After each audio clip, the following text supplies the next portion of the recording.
Jiu-Jitsu athletes. What do you think is more important for competitive Jiu-Jitsu athletes? Raw strength or pure technique? There is a huge lie that's circling around the Jiu-Jitsu community, and it's actually causing more and more Jiu-Jitsu athletes to become frustrated and leading them to lose more matches and increase their overall risk of injury. In this video, I'm going to expose the truth on this age-old debate of strength versus technique for Jiu-Jitsu athletes. And I'm also going to give you the 5 key areas you should focus on building strength in order to help improve your performance on the mat.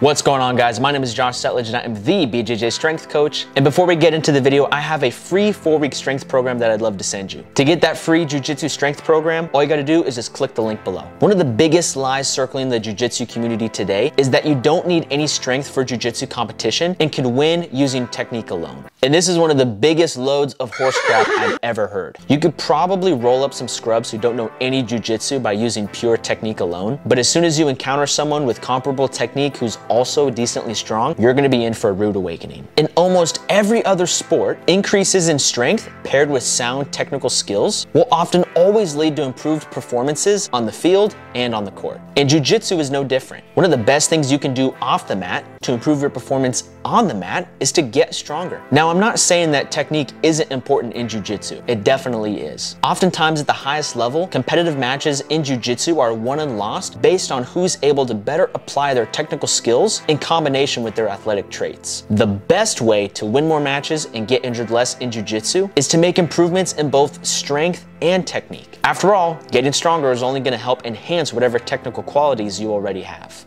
Now, I know what you're probably thinking. Coach Jay, how strong do I need to be for Jiu-Jitsu? Do I need to become a powerlifter or a professional strongman to be good at Jiu-Jitsu? Nope. You just need to focus on 5 key areas of building strength that can help enhance your performance on the mat. In an earlier video, I broke down my top 5 barbell lifts for Jiu-Jitsu, which include the Zercher box squat, the floor press, the sumo deadlift, the Z press, and the bent over row. These 5 exercises are going to be your guide in building strength for Jiu-Jitsu. If you haven't watched that video yet, pause this video and click right here to watch the video about my top 5 barbell lifts for Jiu-Jitsu athletes. To help you along the way in developing strength for Jiu-Jitsu, I've created several standards for those 5 exercises that you can use as goals as you continue to train and get stronger for Jiu-Jitsu. There are 3 standards that we have for the following exercises. The minimum standard. This is the minimum level that competitive Jiu-Jitsu athletes should strive for when developing strength in these 5 exercises. The base standard. The base standards are a great goal to shoot for as a competitive Jiu-Jitsu athlete. And once you hit all 5 base standards for these exercises, you'll have created an excellent foundation of strength for Jiu-Jitsu. The elite standard. If you're someone who really wants to develop some elite strength for Jiu-Jitsu, this is for you. The elite standards mark the top of the appropriate strength range for Jiu-Jitsu athletes. Once you've hit an elite standard, you can obviously continue training to go past that point, but in my experience, I've found that the work required to go much higher than the elite standard can at times begin to take away from our own Jiu-Jitsu training. One of my favorite lower body exercises for grapplers is the Zercher box squat. You can use the Zercher box squat as one of your main max effort movements for the lower body to help further develop strength in the posterior chain as well as postural strength in the upper back. These are the standards that I suggest for competitive Jiu-Jitsu athletes. When testing these standards, you're going to work up to a 1 rep max with perfect technique. At a minimum, Jiu-Jitsu athletes should be able to complete 1 technically perfect rep with at least 1 times their body weight. However, I highly suggest working towards the base standard of completing 1 technically perfect rep at 1.5 times body weight. If you want to develop some elite strength in this area, the elite standard is to hit 1 technically perfect rep at 1.75 times body weight. Next is one of my all-time favorite upper body exercises, the floor press. The floor press is essentially a box squat for the upper body. It focuses on helping you develop strength without the use of leg stability or leg drive. It can also be a great bench press alternative for athletes who experience shoulder pain at the bottom of the bench press position. At a minimum, competitive Jiu-Jitsu athletes should be able to complete 1 technically perfect rep at 1 times their body weight. However, I highly suggest working up to the base standard of hitting 1 technically perfect rep at 1.25 times body weight. If you want to push your strength to the next level, the elite standard is completing 1 technically perfect rep at 1.5 times body weight. Another great exercise for developing lower body strength for Jiu-Jitsu is going to be the sumo deadlift. This exercise is also great for developing strength in the posterior chain, as well as mobility and strength of the hips and adductors, improvements in grip strength, and upper back strength. These are the standards that I suggest for competitive Jiu-Jitsu athletes. At a minimum, competitive Jiu-Jitsu athletes should be able to complete 1 perfect rep at 1 times their body weight. However, I suggest working up to the base standard of completed 1 technically perfect rep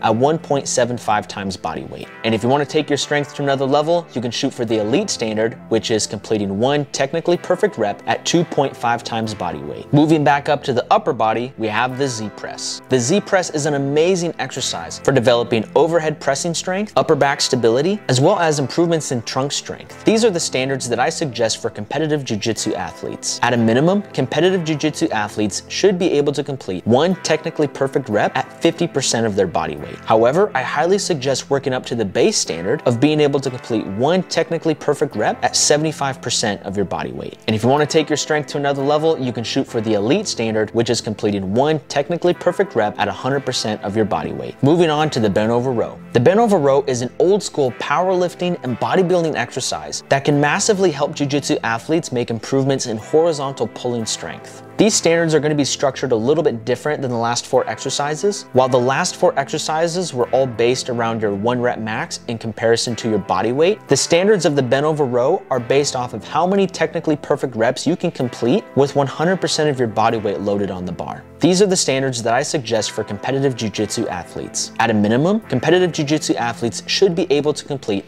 1 technically perfect rep at 1 times their body weight. However, I highly suggest working up to the base standard of completing 5 technically perfect reps at 1 times your body weight. If you want to take your strength to another level, you can shoot for the elite standard, which is to complete 10 technically perfect reps at 100% of your body weight. If you're looking at some of these standards and are a bit intimidated, no need to fear. It's okay if you haven't been able to hit all of these standards just yet. However, I highly suggest that you begin developing strength and training to hit these standards, so that way you're able to develop the strength that's actually going to help you be better prepared as a Jiu-Jitsu athlete, which is ultimately going to help you win more matches and get injured less. To learn more about how you can get stronger so you can win more matches and get injured less, I have a free 4-week strength program that I'd love to send you. All you got to do is just click the link in the description below. Or you can watch another Jiu-Jitsu strength video right here.